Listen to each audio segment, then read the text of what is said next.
नमस्कार दोस्तों, cars travel and more के एक नई वीडियो में आपका स्वागत है। और आज हम बात करने वाले हैं must haves before you go on a long trip. पहली और सबसे इम्पॉर्टेंट चीज़ की बात करें दोस्तों, तो वो है आपके कार के फ्लूइड लेवल्स। दोस्तों, कार के फ्लूइड लेवल्स आपके इंजन ऑपरेशंस में काफ़ी इंपॉर्टेंट रोल प्ले करते हैं। अगर ये डिज़ायरेबल लिमिट्स में ना हो तो ये आपके इंजन के कंपोनेंट्स को डैमेज कर सकते हैं। और अगर आपने इंजन चेक लाइट वगैरह इग्नोर करके काफ़ी देर तक गाड़ी चला दी तो ये आपके इंजन को सीज भी कर सकता है। दोस्तों, कार फ्लूइड में सबसे पहली चीज़ होती है engine oil. And you just have to make sure that it is above minimum level और ये मैक्सिमम लेवल से ऊपर भी ना हो। मिनिमम से कम होने पे ये आपके इंजन कंपोनेंट को डैमेज कर सकता है या सीज कर सकता है। और अगर ये मैक्सिमम से ज़्यादा है तो ये इंडिकेट कर रहा है कि इंजन ऑयल के साथ कहीं ना कहीं कोई और फ्लूइड एंड मोस्ट प्रोबेबली वो कूलेंट हो सकता है, वो मिक्स हो रहा है। सो आपको इसके बारे में काफ़ी ध्यान देने की ज़रूरत है। आइए चेक करते हैं पहले। दोस्तों, इंजन ऑयल चेक करने से पहले आपको गाड़ी को ऑपरेटिंग टेम्परेचर पे लाना ज़रूरी है। ऑपरेटिंग टेम्परेचर से मेरा मतलब है कि अगर आप इग्निशन ऑन करेंगे तो गाड़ी स्टार्ट होते ही लगभग 1200 और कभी कभी तो ठंड के दिनों में 1500 आरपीएम तक चली जाती है। तो जब तक गाड़ी वापस से 1000 या 900 आरपीएम तक नहीं लौट के आती है तब तक आपको गाड़ी को ऑन रखना है। और जैसे ही वो 900 या 1000 आरपीएम पे आती है आपको गाड़ी को ऑफ़ कर देना है। उसके बाद दोस्तों आपको फिर से वेट करना है 5 से 10 मिनट तक, जब तक गाड़ी का इंजन ठंडा नहीं हो जाता।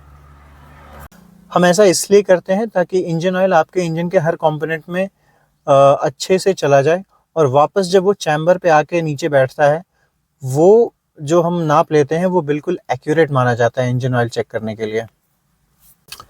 हाँ जी, तो ये प्रोसीजर जो मैंने आपको बताया वो मैं पहले कर चुका हूँ और अब मुझे सिर्फ और सिर्फ इंजन ऑयल का लेवल चेक करना रह गया। बोनट खोलते हैं और आगे चेक करते हैं। तो दोस्तों, ये रहा इंजन का डिपस्टिक। इसको ऊपर खींचते हैं और एक बार इसको पूरा क्लीन करके देखते हैं।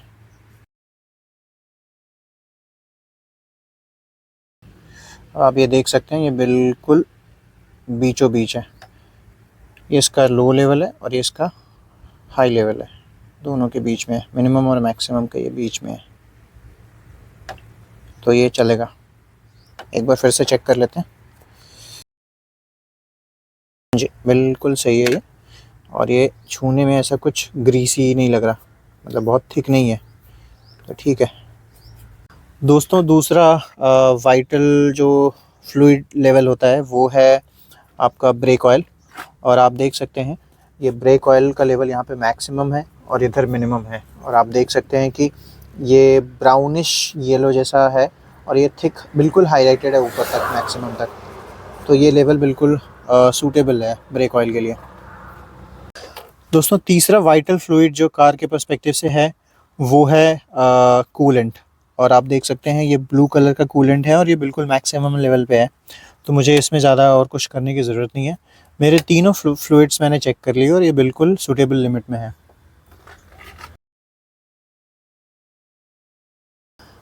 दोस्तों, इंजन फ्लूइड लेवल चेक करने के बाद दूसरी चीज़ जो आपको ध्यान देनी है वो है आपका इंजन बे एरिया।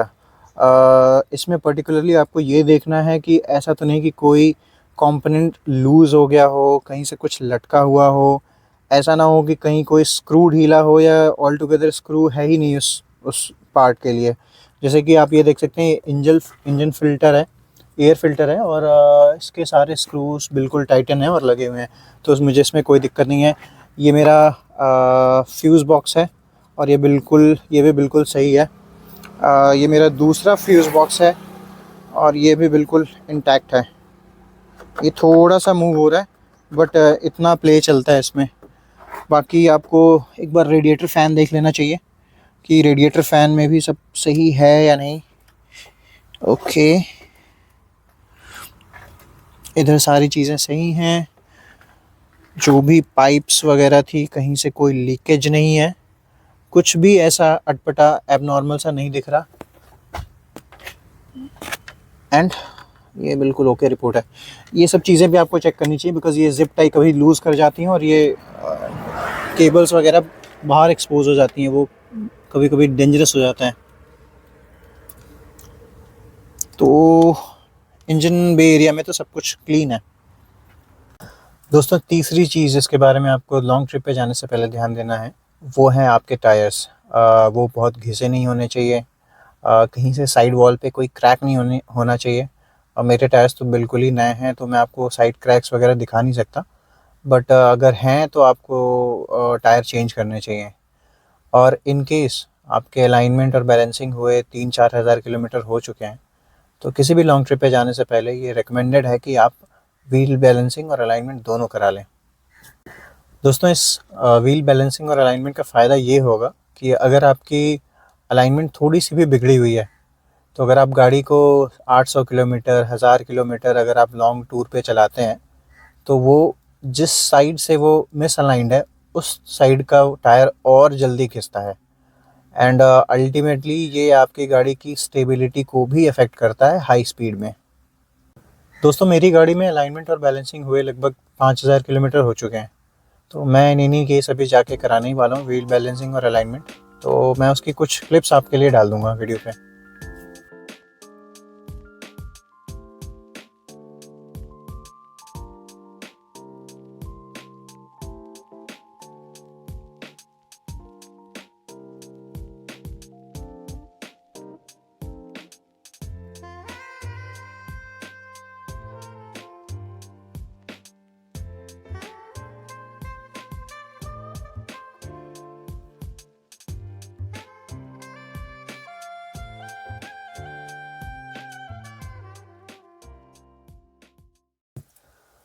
दोस्तों चौथी चीज़ जिसके बारे में आपको ध्यान रखना है वो है आपके टूल बॉक्स। हालांकि गाड़ी में टूल बॉक्स आपके पास ऑलरेडी प्रेजेंट होता है, बट वो सिर्फ स्पार्क प्लग चेंज करने के लिए और आपके स्पेयर व्हील्स को लगाने और निकालने के लिए होता है। बाकी और किसी चीज़ के लिए वो टूल बॉक्स काम नहीं आ सकता। तो आपको क्या करना है कि अपार्ट फ्रॉम जो बेसिक टूल बॉक्स आपको मिलता है कार में, उसके अलावा कुछ और चीज़ें आपको साथ रखनी है। जैसे स्क्रू ड्राइवर का सेट रख लिया, एक रेंच का सेट रख लिया, वो आपको अमेज़न पे आराम से मिल जाएगा। 450-500 में पूरा सेट आ जाता है, वो रखना है अपने साथ। ज़िप टाई रखनी है, और आप एक पंचर रिपेयर किट भी अपने साथ रख सकते हैं। मैं दिखाता हूँ आपको, मैं अपने साथ गाड़ी में हमेशा क्या साथ लेके चलता हूँ। दोस्तों ये मेरे पास पंचर रिपेयर किट है। ये मेरे पास tyre inflator plus puncture repair kit है। ऐसे दो इसलिए हैं क्योंकि ये मैं पहले से मेरे पास ख़रीद के रखा हुआ था। ऐसा नहीं है कि वीडियो बनाने के लिए मैंने ख़रीद लिया, और आप देख भी सकते हैं इसकी कंडीशन बहुत अच्छी नहीं है। हालांकि ये अपना काम कर लेगा, बट बहुत अच्छे से ये पैक नहीं है, मुझे इसे इस प्लास्टिक में रखना पड़ता है। ये मेरे पास एक नायलॉन की रस्सी है।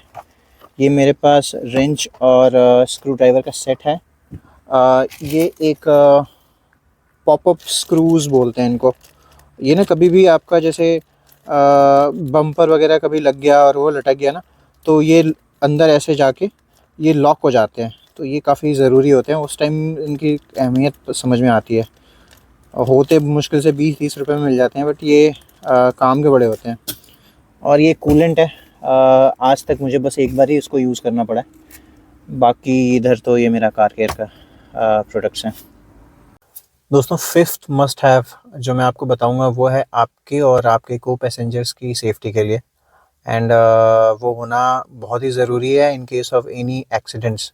और वो है एक तो फायर एक्सटिंग्विशर, और दूसरा आपके पास एक ग्लास ब्रेकर होना चाहिए। मेरे पास हमेशा मेरे साइड पॉकेट में एक ग्लास ब्रेकर अवेलेबल रहता है। आप ये देख सकते हैं। ऐसा नहीं कि मैंने वीडियो बनाने के लिए इसको ले रखा है, इसमें ऑलरेडी जंग लग चुकी है। तो ये मेरे पास लगभग 4-5 साल से है। मैंने जब टियागो खरीदी थी तब से ही मेरे पास है, और अभी भी ये कंटिन्यू हो रहा है। इसमें एक आपके पास यहाँ पे देख सकते हैं सेफ्टी रेज़र भी है, और इससे आप क्या बोलते हैं सीट बेल्ट अगर आपको काटनी हो वो काट सकते हैं और ग्लास तोड़ सकते हैं। हालांकि मेरे पास फायर एक्सटिंग्विशर नहीं है, वो मैं प्लान कर रहा हूँ कि मैं जल्दी ले लूँ और कहीं सीट के नीचे वो प्लेस कर दूँ। दोस्तों छठी और आखिरी चीज़ जिसके बारे में आपको ध्यान देना है वो है आपके गाड़ी के documents. Today is a digital era and everything is available on apps and digital platforms, but still कभी कभी ऐसा होता है कि अगर आप दूसरे स्टेट में विज़िट कर रहे हैं तो आपकी गाड़ी को चेक करते वक्त वो आपसे फ़िज़िकल डॉक्यूमेंट्स मांगते हैं।